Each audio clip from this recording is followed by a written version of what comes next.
Yeah.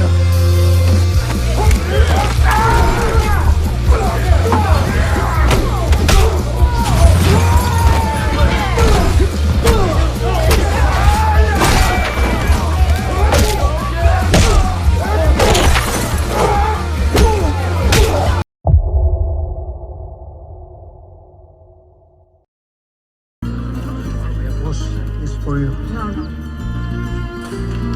Film ini akan berfokus pada seorang laki-laki pekerja konstruksi bernama Levon Cat yang di pagi hari itu sedang berkumpul bersama dengan rekan-rekan kerjanya sebelum mereka semua memulai aktivitas mereka. Noel, salah seorang pekerja di sana, mendatangi Cat yang lalu memberikannya sebuah kotak makan siang buatan istrinya. Sebab Cat dianggap sebagai orang yang berjasa bagi keluarga mereka lantaran Cat telah mengizinkan Noel untuk bekerja di sana. Cat lalu memberikan motivasi dan semangat untuk rekan-rekan kerjanya agar mereka tetap menjaga keselamatan serta fokus dalam bekerja.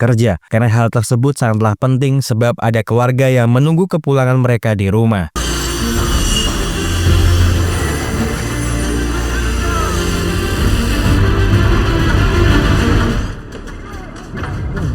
Sebagai kepala mandor yang bertanggung jawab atas semua pekerja-pekerja di sana, Cat lalu memberikan beberapa informasi kepada pemilik pengembang agen konstruksi Garcia. Kalau hari ini pekerjaan sudah berjalan sesuai dengan rencana mereka. Jenny Garcia lalu sedikit melampiaskan unek-uneknya kepada Cat. Lantaran di hari yang khusus untuknya ini, dirinya telah mempunyai rencana bersama dengan sahabat-sahabatnya untuk sebuah pesta perayaan akhir semester kuliah mereka. Joey Garcia yang mendengar hal tersebut pun agak sedikit protes dengan putrinya, karena seharusnya dia tidak berbicara seperti itu lantaran semua fasilitas yang Jenny butuhkan selalu disediakan oleh orang tuanya, yang bahkan perkataan Joey didukung oleh istrinya Carla Garcia. Apalagi melihat biaya yang digunakan oleh Jenny dalam pesta tersebut tidaklah sedikit. Namun meskipun begitu, Joey selalu mendukung apa yang menjadi keinginan putrinya itu, yang kemudian memberikan Jenny kartu kredit miliknya agar bisa digunakan oleh Jenny, akan tetapi dalam batas pengeluaran yang wajar. Cat yang melihat hal tersebut pun hanya bisa tersenyum, namun pandangannya segera teralihkan setelah dirinya melihat sebuah mobil yang dinaiki oleh para preman penagih hutang datang ke area konstruksi. Segera setelah itu, Cat pun mendatangi para preman yang terlihat sedang berusaha menganiaya Noel lantaran sebuah permasalahan di antara mereka. Cat sempat meminta para preman itu untuk tidak berbuat kekerasan di area konstruksi. Akan tetapi karena para preman itu malah tidak menghiraukan perkataan Cat, membuat Cat sangat marah yang lalu menghajar mereka semua tanpa ampun. Not your business.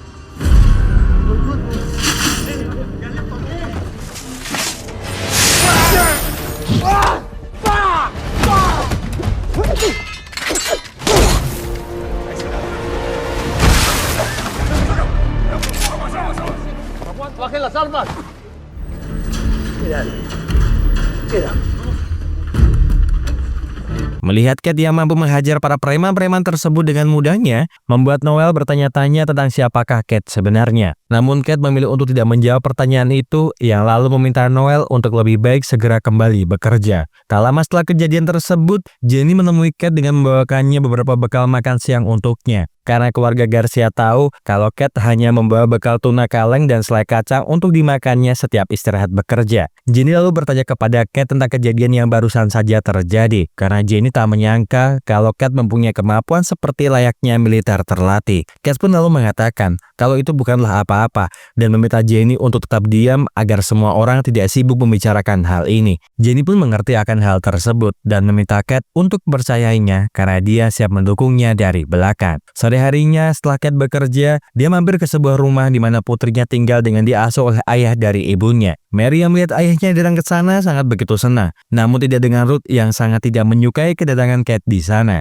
Hubungan di antara keduanya memang tidak begitu baik semenjak ibu Mary meninggal, sehingga Ruth selalu berupaya untuk memiliki penuh hak pengasuhan anak dari dirinya meskipun Ruth hanyalah ayah dari ibunya. Bahkan di hari kunjungan Kate, Ruth sengaja menyiapkan pesta ulang tahun Mary di rumahnya agar Kate tidak bisa membawa cucunya tersebut keluar dari rumah. Kate sebenarnya ingin sekali memukul wajah Ruth, namun sepertinya hal tersebutlah yang sangat diharapkan Ruth agar Ruth bisa menjadikan itu sebagai alasan kalau Kate hanya bisa menggunakan kekerasan untuk menyelesaikan sebuah permasalahan, sehingga Ruth bisa memenangkan hak asuh anak di pengadilan. Cat pun lalu memilih untuk pergi meninggalkan Ruth daripada terus meladeni dirinya. Apalagi putrinya sudah menunggunya di dalam mobil, lantaran Mary lebih memilih untuk pergi bersama dengan ayahnya. Sesampainya mereka berdua di kedai makan yang napas sederhana, Cat lalu memberikan Mary sebuah hadiah berupa foto ibunya bersama dengan dirinya sewaktu kecil. Mary sebenarnya sangat senang bisa mendapatkan hal tersebut. Namun di satu sisi lainnya, Mary nampak begitu sangat marah kepada ibunya sebab kenapa ibunya harus meninggalkan mereka berdua. Mendengar hal tersebut, Cat pun mengatakan kalau sikapnya tersebut mungkin sangatlah wajar karena ayahnya pun akan bersikap seperti itu lantaran ibunya begitu cepat meninggalkan mereka berdua.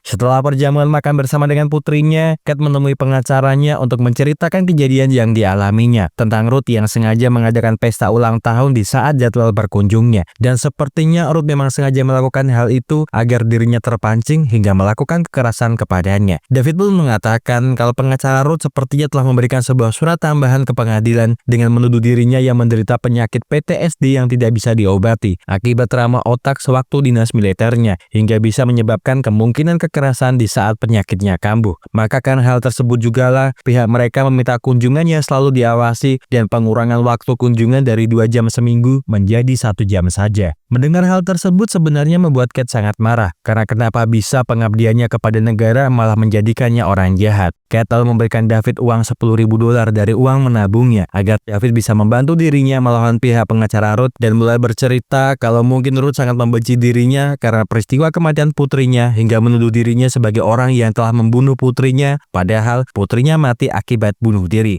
Waktu kejadian itu, Cat sedang berada di luar negeri dalam penugasan, dan bersamaan juga dengan itu, istrinya tengah berjuang melawan depresi sepanjang hidupnya. Mendengar kenyataan itu, setidaknya membuat David mengerti dengan kebencian Ruth terhadap Cat. Akan tetapi, David sebenarnya juga ragu bisa maksimal membantunya apa tidak, apalagi uang yang didapatkan Cat dari hasil menabung karena memilih untuk tinggal di dalam mobil, padahal pihak pengadilan pasti juga akan mempertimbangkan hal-hal seperti kelayakan tempat tinggalnya juga. Cat tidak peduli dengan hal-hal tersebut karena yang terpenting bagi dirinya, David bisa membantunya meskipun dirinya harus mengeluarkan uang yang banyak demi memenangkan gugatan hak asuh anak. Dengan sedikit saran yang diberikan oleh David, Cat pun kini mencari tempat tinggal sementara agar dia setidaknya bisa mengajukan syarat demi bisa melawan gugatan Ruth di pengadilan meskipun rumah yang ditinggalinya jauh dari kata layak. Sementara itu di tempat lainnya, terlihat Jenny dan teman-temannya kini telah berada di salah satu klub malam yang ada di kota tersebut untuk melakukan pesta semesteran kuliah mereka. Di dalam klub malam tersebut, mereka sangat menikmati kebersamaan mereka dari minum hingga berdansa di atas lantai dansa. Akan tetapi yang mereka berlima tidak ketahui adalah ada orang-orang yang sedang mengawasi mereka berlima dari kejauhan yang nampaknya mempunyai niat jahat terhadap mereka. Setelah menghabiskan waktu mereka di sebuah klub malam, Jenny beserta dengan teman-temannya masuk ke dalam bar minuman untuk sekadar merefresh pikiran mereka dari musik jedak-jeduk yang membuat otak mereka berdansa-dansa. Mungkin Jenny baik-baik saja meskipun dia minum banyak di klub malam, tetapi tidak dengan temannya yang ingin sekali muntah mengeluarkan semua yang ada di dalam perutnya di toilet bar tersebut. Jenny pun menemani temannya di toilet, akan tetapi melihat wajah temannya sangat berantakan, Jenny pun berinisiatif kembali ke meja untuk mengambil make up miliknya. Namun sekeluarnya dari toilet, seorang laki-laki bernama Viper telah menunggunya dengan maksud menculiknya.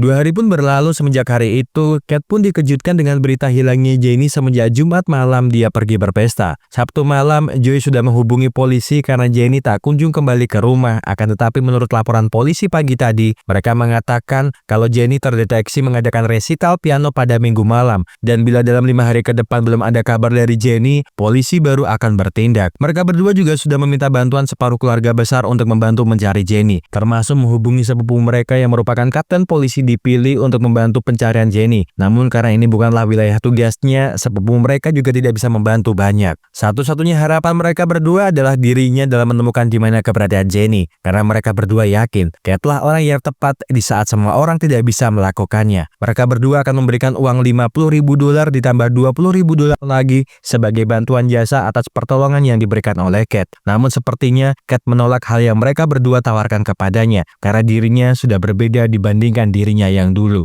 I'm sorry.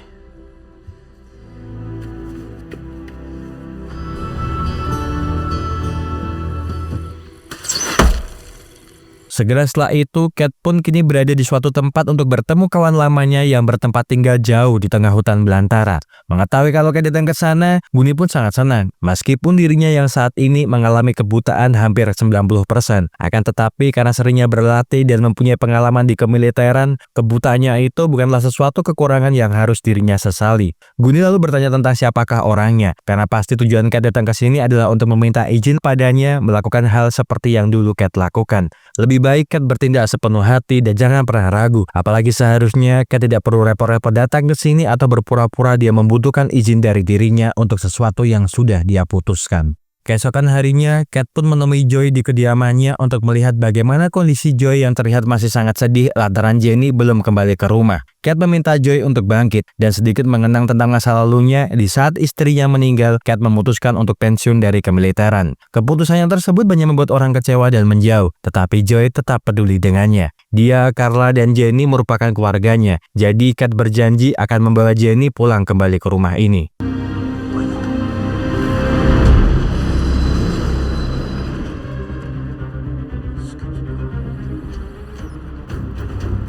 Cat pun akhirnya memulai perburuannya, dimulai dari Scripps Bar, tempat di mana Jenny menghilang untuk pertama kalinya. Cat mulai mengawasi dan memantau aktivitas sang pemilik bar yang bernama Johnny, serta mencari beberapa petunjuk yang mungkin bisa Cat temukan di dalam sana. Tak lupa juga, dia menaruh alat pelacak GPS di mobil Johnny agar dia tahu di manakah Johnny tinggal.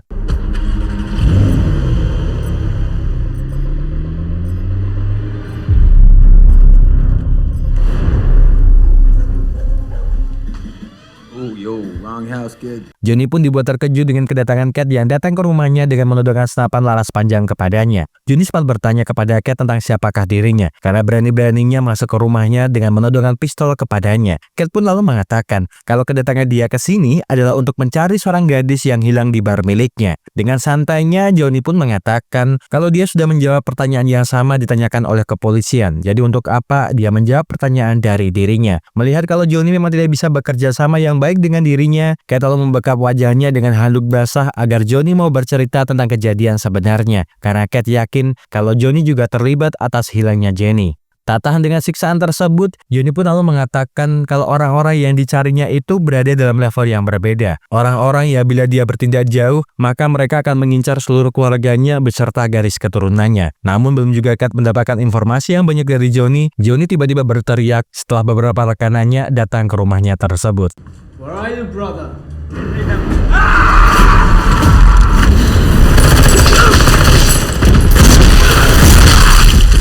Setelah membunuh ketiga orang tersebut, Cat pun mencoba mencari petunjuk dengan melihat tato yang ada di tubuh orang tersebut dan mengetahui kalau Cat tengah berhadapan dengan orang-orang dari Rusia. Di tempat Jenny disekap, terlihat kondisi Jenny yang masih baik-baik saja meskipun dirinya dalam situasi yang kurang begitu baik. Sementara itu, Cat pun terlihat berada di luar rumah milik Johnny untuk mengawasi orang-orang yang pasti akan datang setelah mendengar Johnny beserta dengan rekanannya mati di dalam rumahnya. Dan perkiraannya tersebut benar adanya karena tak lama setelah itu, Wolo Kolesnik datang bersama dengan dua bawahannya, yaitu Danya Karsenko dan juga Vanko Karsenko. Walaupun lalu masuk dalam rumah Johnny untuk melihat kondisi yang ada di sana, namun dirinya harus menemukan kenyataan pahit setelah mengetahui kalau uang $90.000 miliknya harus serai bersama dengan nyawa Johnny beserta kedua rekanannya. Sebenarnya mereka tak percaya kalau ada orang yang berani merampok uang-uang tersebut, akan tetapi setelah melihat kenyataan yang terjadi, mereka pun hanya bisa bertanya-tanya tentang siapakah orang yang berani mengusik gangster mereka. Karsenko bersaudara lalu menelepon pembersih langganan mereka yang biasanya membersihkan kejadian-kejadian pembunuhan yang biasa mereka lakukan, tetapi kini mereka harus membersihkan pembunuhan yang dilakukan oleh orang lain terhadap anggota mereka. Tak lama setelah itu, mereka bertiga pun keluar dari rumah Johnny dengan diikuti oleh Cat yang membuntuti kemana mereka pergi dari belakang.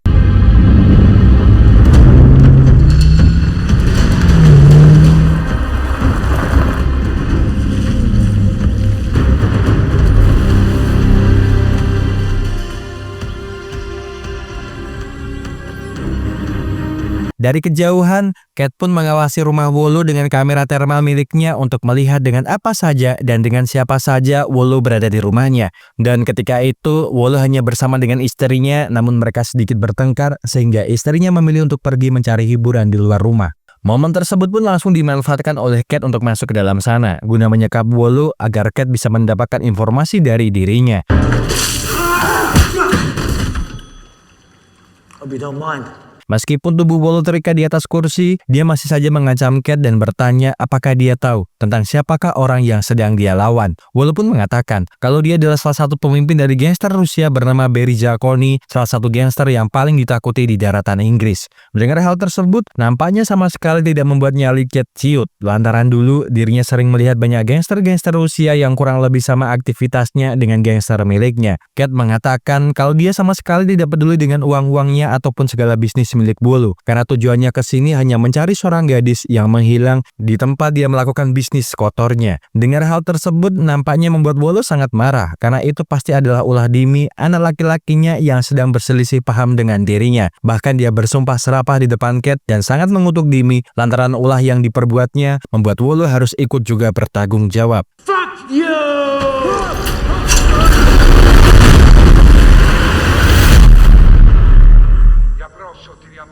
Setelah berhasil mendapatkan informasi dari Wolo dengan merekam pembicaraannya karena Wolo berbicara dengan bahasa Rusia, setidaknya membuat Cat mempunyai satu nama untuk menjadi tujuan berikutnya. Kematian Wolo tentu saja membuat Simon Karsenko tidak bisa tinggal diam begitu saja. Namun dia juga masih bingung dengan tujuan pembunuh Wolo sebenarnya, karena tujuan orang tersebut bukanlah uang semata. Bagi Simon, Wolo adalah orang yang terhormat, tidak seperti putranya yang bukanlah pebisnis seperti mereka. Dimi lebih suka berbuat nakal daripada bekerja keras sehingga tiap hari membuat perasaan ayahnya terluka. Simon lalu meminta kedua putranya itu untuk segera mencari di mana keberadaan pria pembunuh Wolo agar mereka bisa membalaskan kematian dirinya. Di tempat Jenny disekap, Artemis memberikan Jenny makanan untuk dimakannya agar kondisinya membaik sebelum pada akhirnya dia diserahkan kepada kliennya. Jenny sempat mengamuk di hadapan Artemis, namun sebuah todongan pistol di lehernya membuat Jenny hanya bisa terdiam, tak berani berbicara sepatah kata apapun terhadapnya. Cat menghubungi rekannya di kepolisian yang bernama Andre untuk mencari beberapa informasi mengenai Dimi dari dirinya yang mungkin terhubung dengan beberapa orang Rusia yang pernah bermasalah di kota ini. Cat mengatakan kalau Dimi mungkin terlibat dengan perdagangan manusia, jadi Cat ingin Andre mencari informasi mengenai Dimi di data Natus ataupun NCIC. Andre tidak bisa menjanjikan apa-apa kepada Cat karena ini mungkin sangat berbahaya. Namun ada sebuah bar bernama Hetis di daerah Joliet tempat orang Rusia mendapatkan narkoba bisa menjadi tempat dia mencari informasi tentang orang yang dia cari.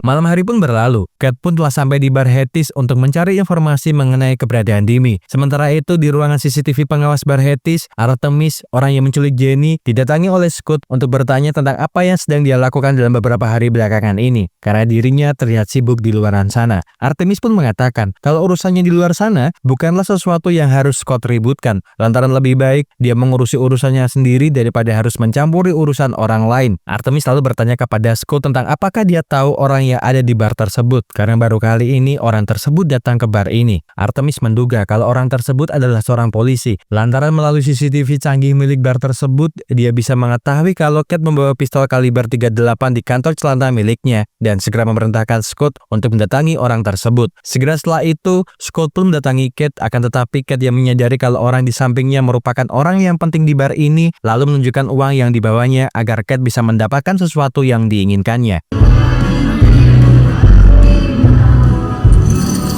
Cat lalu bertemu dengan Dutch, sang pemimpin gangster motor di bar tersebut yang sekaligus menjadi perantara bagi orang-orang yang ingin mendapatkan narkoba jenis kaca biru dari dirinya. Ia lalu bertanya kepada Cat tentang apakah dia seorang polisi, karena seharusnya sebagai seorang polisi dirinya harus tahu larangan yang ada di bar ini. Cat pun sebenarnya sudah mengatakan kalau dia bukanlah seorang polisi, namun karena Dutch tidak percaya dengan apa yang Cat katakan, dirinya lalu segera memerintahkan anak buahnya untuk menggeledah kantong celana orang yang ada di hadapan mereka. Get up.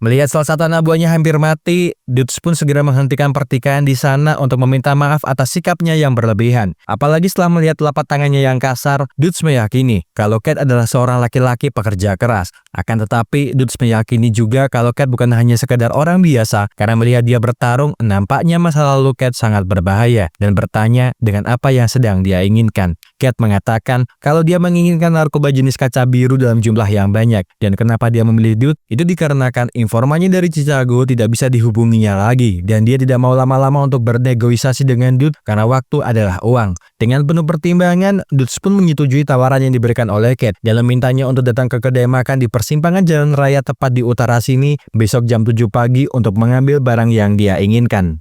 Keesokan harinya, Cat pun menuju ke tempat yang dimaksud dan bertemu dengan Artemis dan Scott untuk melakukan transaksi narkoba di sana. Akan tetapi, mereka berdua hanya memberikan Cat sebuah ponsel agar Cat bisa mengambil sendiri narkoba kaca biru yang dia inginkan. Cat pun mendapatkan telepon dari ponsel yang diberikan Artemis kepadanya, dan itu berasal dari Dutch yang lalu memberikan informasi kepadanya kalau narkoba kaca biru yang dia inginkan berada di bawah jok mobil miliknya. Dutch meminta Cat untuk menyimpan ponsel tersebut karena dalam waktu dekat ini dia akan memberikan Cat narkoba kaca biru yang banyak sejumlah yang dirinya inginkan. Namun Cat diminta untuk menunggu kabar tersebut dari dirinya. Cat senang karena usahanya dalam meyakinkan Dutch telah berhasil, karena setidaknya usahanya dalam mencari di mana keberadaan Jenny semakin dekat.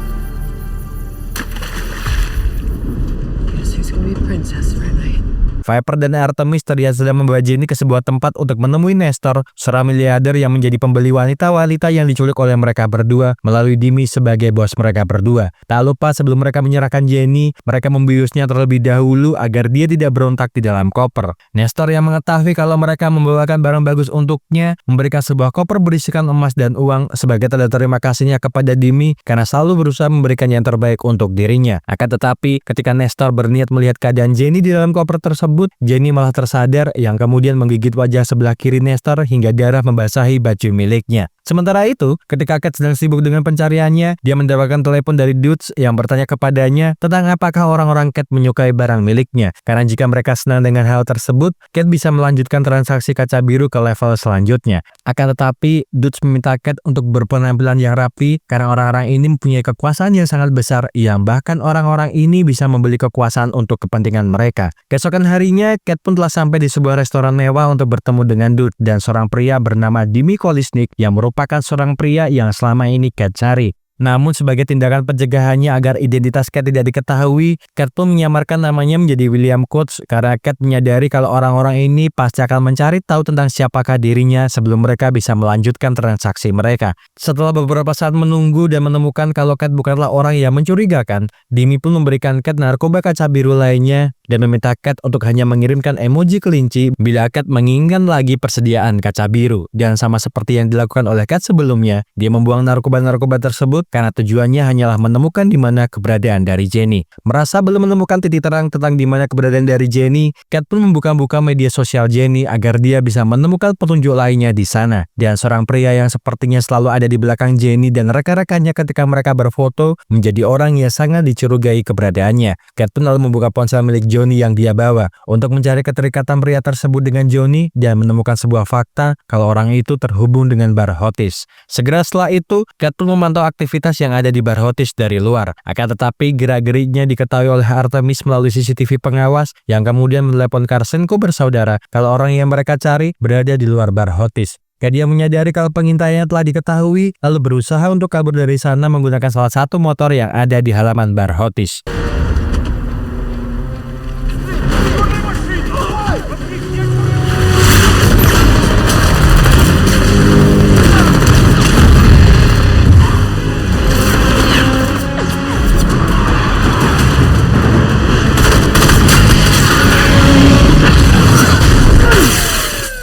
Cat pun terjatuh dari atas motor setelah menerima beberapa tembakan yang mengenai motornya hingga motor beserta dengan dirinya harus terpelanting dan mengenai mobil polisi yang kebetulan berada di sana. Cat mengira kalau para polisi tersebut akan membantu dirinya, namun ternyata para polisi tersebut merupakan polisi korup yang juga menerima uang suap dari para gangster-gangster Rusia. Karsenko bersaudara pun bertanya kepada Cat tentang apakah dia tidak merasa bersalah dengan orang-orang yang telah Cat bunuh dan bagaimana bisa dirinya mengenal Dimi sebagai rekan bisnisnya. Karsenko bersaudara berusaha untuk menyiksa Cat sampai nyawanya melayang. Namun sepertinya itu hanya percuma saja lantaran Cat melakukan perlawanan meskipun dirinya sedang terikat.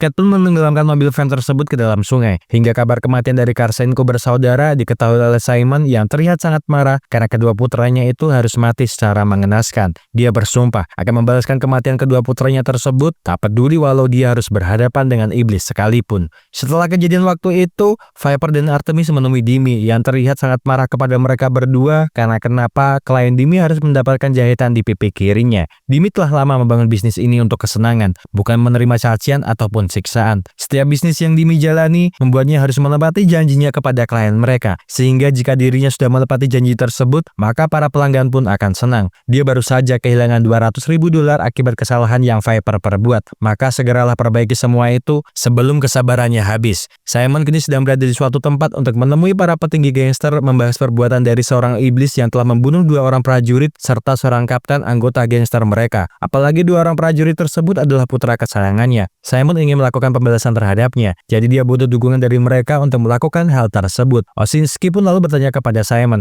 tentang di mana keberadaan dari Dimi, karena mungkin dia mengetahui tentang di mana keberadaan dari iblis tersebut dan meminta Simon untuk membawa 2 pembunuh bayaran terbaiknya sebagai bantuan dari dirinya dalam usahanya mencari di mana keberadaan Dimi beserta dengan iblis yang telah membunuh beberapa anggota mereka. Segera setelah itu, Simon beserta dengan 2 pembunuh bayaran itu telah sampai di klub malam tempat Dimi berada yang kemudian menembakkan senjatanya ke udara agar klub malam ini menghentikan musik yang tengah mereka mainkan. Simon lalu menemui Dimi yang nampak terkejut dengan keberadaannya di sana, apalagi setelah mengetahui kalau ayahnya dan juga 2 putra Simon telah mati oleh orang yang sedang berbisnis dengannya. Dimi pun bercerita kalau dia tidak tahu apa-apa dengan pria tersebut karena pria tersebut datang kepadanya melalui komplotan geng motor Robiker. Akan tetapi, meskipun Dimi hanya bertemu dengan pria tersebut selama 5 menit, dia masih mempunyai data dari SIM yang sudah dirinya cek sebelum mereka berdua bertransaksi narkoba. Jadi itu mungkin bisa membantu Simon dalam mencari orang yang sedang dia buru. Setelah berhasil meretas sistem data pemerintah tentang siapa sebenarnya pria itu,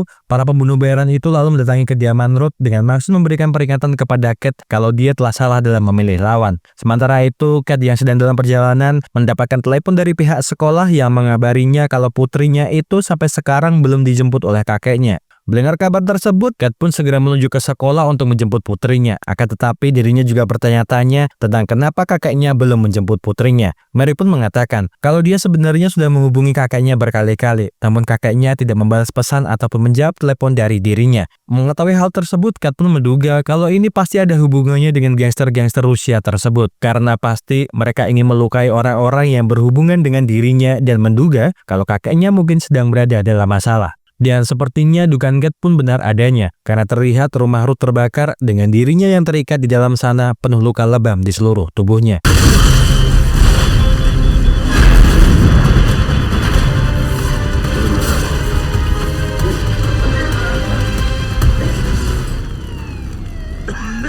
Setelah berhasil diselamatkan oleh Cat, Ruth bertanya kepada Cat tentang siapakah orang-orang ini. Apakah mereka para mafia dari Rusia? Karena jika Cat hanya berdiam diri saja tidak mencari masalah, Ruth pun tidak akan terlibat dengan semua ini. Mary yang melihat kakeknya malah memarahi ayahnya, membela ayahnya dengan mengatakan kalau seharusnya kakeknya berterima kasih kepada ayahnya, karena bisa saja ayahnya meninggalkan kakeknya di dalam sana. Cat pun minta maaf atas hal tersebut dan meminta Ruth pergi ke rumah sakit untuk memeriksakan keadaannya terlebih dahulu. Sementara dia akan membawa Mary menjauh dari kota ini menuju ke tempat yang aman sampai badai berlalu. Singkat cerita, mereka berdua pun telah sampai di kediaman Guni. Sementara Mary berada di dalam rumah bersama dengan istrinya, Guni pun berada di luar untuk sedikit bertanya kepada Cat tentang apa yang sebenarnya sedang terjadi dan apakah dia berhasil menemukan di mana keberadaan gadis tersebut. Cat mengatakan kalau orang-orang yang dia lawan itu merupakan para mafia Rusia yang mempunyai jaringan besar di kota ini. Jadi dia sedikit membutuhkan waktu yang lama untuk menemukan gadis yang dia cari. Mendengar hal tersebut, setidaknya membuat Guni mengerti dengan apa yang sedang dihadapinya. Maka dari itu, dia akan memberikan Cat beberapa perlengkapan yang mungkin bisa digunakannya untuk mencari di mana keberadaan dari gadis tersebut. Guni pun lalu menunjukkan beberapa koleksi senjata yang dia simpan di gudang pribadinya, dan berbagai senjata telah dia kumpulkan itu mungkin bisa digunakannya untuk mencari gadis itu.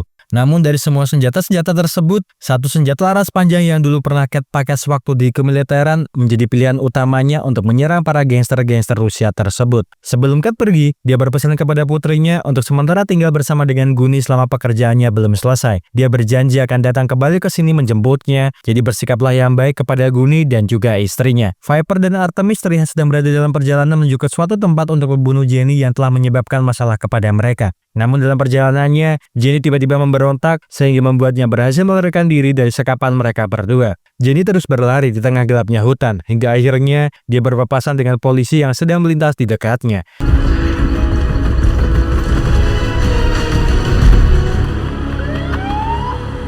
Jenny lalu meminta bantuan kepada para polisi tersebut, akan tetapi dirinya tidak mengetahui kalau polisi-polisi itu adalah bagian dari para gangster-gangster tersebut, sehingga dia harus kembali menemui Viper dan juga Artemis. Viper dan Artemis pun bersiap membunuh Jenny di tengah hutan belantara. Namun tiba-tiba sebuah panggilan telepon dari Nestor menghentikan perbuatan mereka berdua yang ingin membunuh Jenny karena Nestor ingin mereka berdua membawa Jenny ke rumah pertanian. Dimi saat ini berada di tempat persembunyiannya bersama dengan seorang wanita penghibur dengan dijaga oleh pasukan terlatih yang menjaga dirinya di sana. Kat yang juga terlihat telah berada di sana lalu berusaha melumpuhkan para pasukan yang mengawal Dimi demi dirinya bisa mendapatkan informasi tentang di mana keberadaan dari Jenny.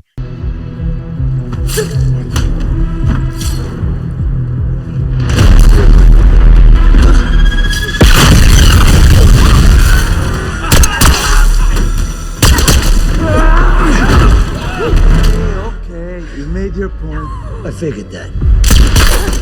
Dimi yang penasaran pun bertanya kepada Kat tentang mengapa dia harus bekerja keras hingga membunuh banyak orang demi wanita tersebut. Kat pun mengatakan kalau dia sudah berjanji pada wanita ini, kalau dia akan selalu mendukungnya, jadi jika dia terkena masalah, maka sudah kewajibannya untuk menolongnya. Mendengar jawaban tersebut, Dimi pun hanya tersenyum dan memohon kepada Kat untuk tidak membunuhnya yang dengan akan memberikannya sebuah alamat. Namun dirinya tidak akan memberikannya sebuah alamat saja, melainkan dia juga harus ikut bersamanya untuk menuju ke tempat wanita itu berada.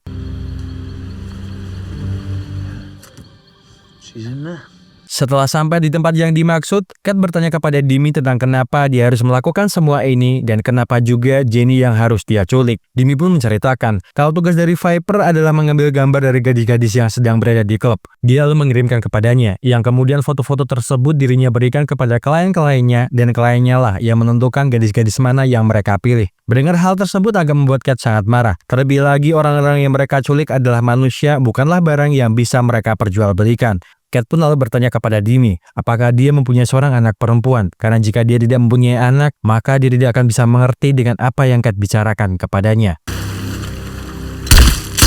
Sementara itu di bar Hades, Dudes mendapatkan kabar kalau orang yang bekerja sama dengan dirinya telah menghabisi setengah lusin orang-orang Rusia dan saat ini orang tersebut sedang dalam perjalanan menuju ke rumah pertanian. Dudes pun marah mendengar hal tersebut, yang lalu segera memerintahkan seluruh anak buahnya bergerak menuju ke rumah pertanian untuk menghabisi orang yang telah mencari masalah dengan mereka. Kat pun saat ini juga terlihat sedang mengendap-endap masuk ke dalam rumah pertanian demi mencari di mana keberadaan Jenny yang disekap di dalam sana.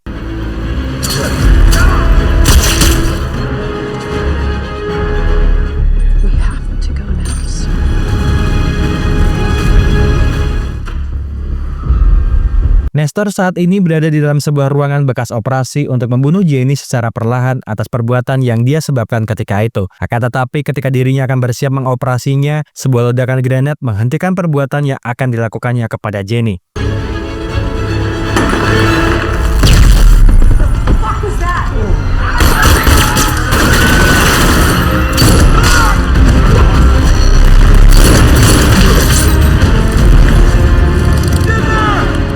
Dudes yang sudah sampai di sana lalu segera memerintahkan anak buahnya untuk mencari di mana keberadaan dari Kat.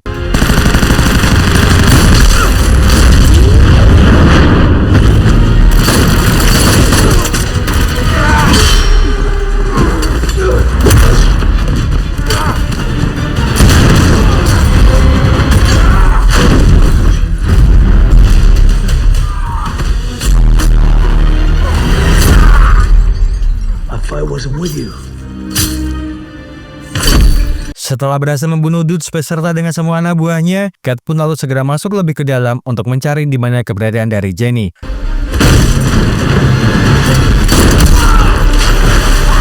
Sebuah tembakan tepat mengenai tubuh Nestor hingga dirinya terpental dan sepertinya Viper hanya mempunyai kemampuan untuk berbicara dibandingkan harus berkelahi, yang tentunya membuat Kat dengan mudahnya untuk membunuh Viper.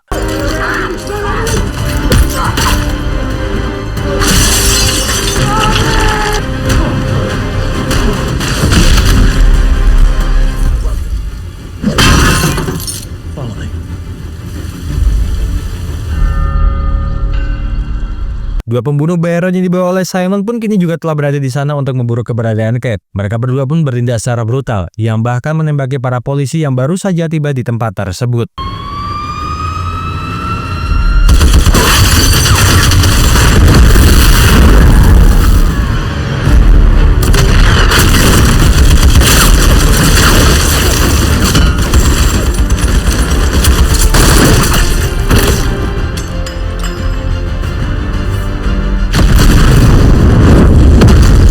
Setelah berhasil membunuh semua orang yang ada di sana, Kate pun meninggalkan senjata laras panjang miliknya di sana sebagai bentuk penghormatan terakhirnya kepada teman lama yang akan ditinggalkannya. Kate dan Jenny pun lalu meninggalkan lokasi tersebut dengan menggunakan motor milik geng motor yang dia bantai. Dan Simon hanya bisa melihat pembunuh putranya itu meninggalkan tempat tersebut tanpa mampu untuk melakukan apapun. Simon lalu menelepon Osinski untuk mengabarinya kalau orang tersebut berhasil selamat dengan membawa gadis itu. Mendengar hal tersebut, Osinski lalu meminta Simon untuk menghentikan perburuannya karena iblis sudah mendapatkan apa yang diinginkannya. Lebih baik Osinski melupakan masa lalunya, lantaran tidak mungkin dirinya menang melawan sang iblis. Persaudaraan lebih penting daripada pembalasan dendam pribadinya. Jadi lupakanlah masa lalu, karena Osinski masih ingin melihat Simon hidup. Simon pun hanya bisa menerima kenyataan itu dengan amarah, dan tidak tahu apakah dia bisa hidup dengan kenyataan tersebut. Kate pun berhasil membawa Jenny pulang ke rumahnya dengan disambut tangis dan bahagia dari orang tua, beserta dengan semua keluarga besarnya di sana. Carla dan Joey pun juga tak lupa untuk mengucapkan terima kasih yang sebesar-besarnya kepada Kate karena berhasil membawa Jenny kembali pulang dengan selamat. Dan sebelum film berakhir, Kate pun bertemu kembali dengan putrinya di rumah Gunny yang terlihat sangat senang karena ayahnya menepati janjinya untuk kembali. Gunny yang mengetahui Kate bisa kembali ke sana dengan selamat pun juga begitu senang karena dia juga berhasil membawa gadis tersebut kembali ke rumahnya dan berkata kepada Kate, "Selamat datang kembali ke rumah." Terima kasih seluruh sudah menonton rekaman film yang Mas aku persembahkan untuk kalian semuanya. Semoga terhibur. See you!